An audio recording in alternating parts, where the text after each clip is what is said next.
AITA for not wanting to forgive my brother after he lied to CPS? I'm honestly at a loss for words right now, and I feel like I've been living in a haze of anger, confusion, and heartbreak for the past week. There's this weight in my chest that I can't seem to shake. I never thought I'd be in a position where I have to lock my own door against my brother and his wife. But here I am, with my door locked 24/7, just so they can't barge in whenever they feel like it. My brother and I have always had a complicated relationship, but I never imagined it would come to this. To give you some background, he's been clean and sober for a few years now, something I'm genuinely proud of him for.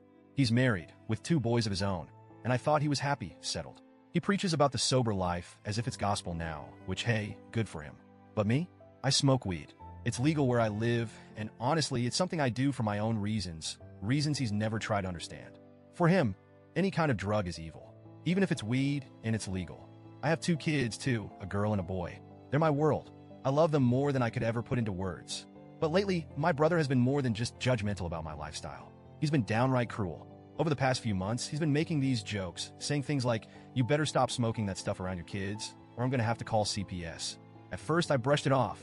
I laughed with him, figuring it was just his way of expressing his disapproval. I mean, I knew he didn't like the fact that I smoked, but I never thought he'd actually do anything about it. Then last Sunday, I found out just how wrong I was. It was early afternoon. The kids were in the living room, playing with their toys, and I was in the kitchen, cleaning up after breakfast when my phone rang. I looked at the caller ID and saw a number I didn't recognize. I hesitated for a second, but picked it up anyway. "Hello, is this my name?" The voice on the other end was calm, professional. "Yes, this is she. Who's calling?"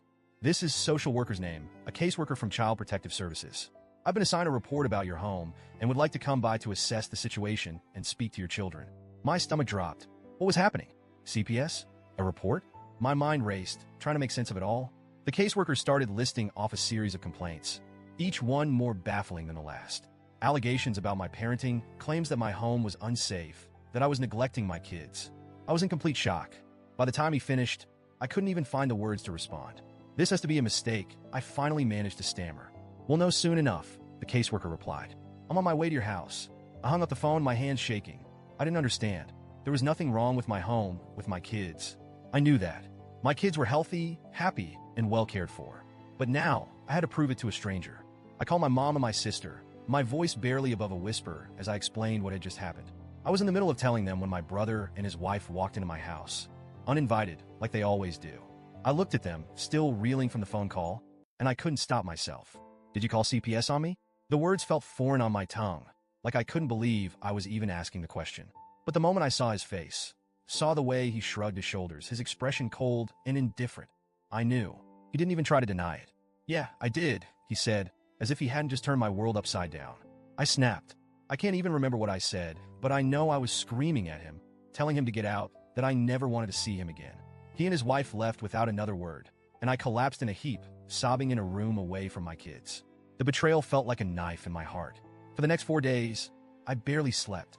The CPS caseworker came by, talked to my eldest daughter, who was so confused by his questions that she didn't even know how to respond. I could see the pity in his eyes as he walked through our house, checking everything, but I didn't care about his pity. I just wanted this nightmare to be over. Thankfully, after a thorough inspection, the caseworker told me that there was absolutely no reason for CPS to be involved. He said the case would be closed, and that there was nothing in my home or about my parenting that warranted concern. But the damage had already been done. I couldn't stop replaying that moment in my head.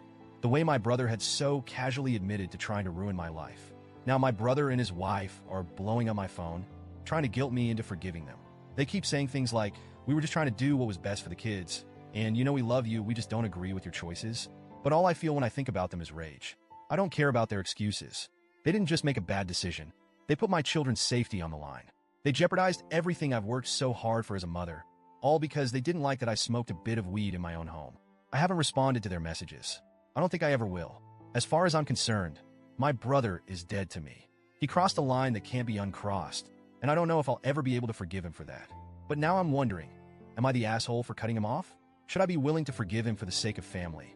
Or am I right to stand my ground and protect my peace? Update. I just want to thank everyone who's reached out with support and reassurance. Your words have helped strengthen my resolve. The hardest part of all of this is the history my brother and I share. We both went through the foster care system as kids. We were adopted by a man who was nothing short of a monster. You'd think that after everything we went through, we'd be more protective of each other, more understanding. But I guess I was wrong about that too. I'm moving forward with my decision. I'm cutting him off completely. He may be my brother by blood, but that doesn't mean he's entitled to a place in my life after what he did. I'll always protect my kids, no matter what. Thank you again for giving me the strength to do what I know in my heart is right.